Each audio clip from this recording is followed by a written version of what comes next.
भारतीय जनता पार्टीचे ज्येष्ठ नेते, राज्याचे माजी मुख्यमंत्री, माजी केंद्रीय मंत्री माननीय श्री नारायण राणे साहेबांनी काल आपल्या पत्रकार परिषदेमध्ये राष्ट्रवादी काँग्रेस पक्षाचे आमचे राष्ट्रीय अध्यक्ष, राज्याचे उपमुख्यमंत्री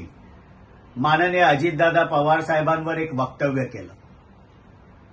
माननीय नारायण राणे साहेब हे ज्येष्ठ नेते,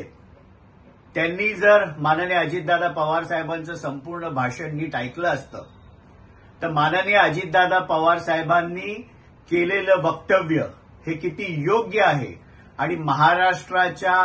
हिताचं आहे हे त्यांना अधिक चांगल्या पद्धतीने कळलं असतं। महाराष्ट्र राज्यामध्ये कायदा व सुव्यवस्था नीट राखणं व महाराष्ट्राच्या प्रगतीच्या आड येणाऱ्या गोष्टींच्या विरुद्ध ठोस भूमिका घेणं हे राज्यकर्ते म्हणून महायुतीतील सर्वच नेत्यांची जबाबदारी आहे।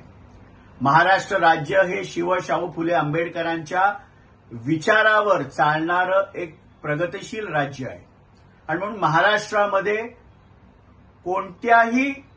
धर्मावर, जातीवर अन्याय, अत्याचार होणार नाही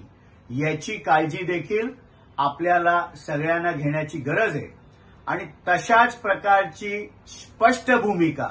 राज्याचे मुख्यमंत्री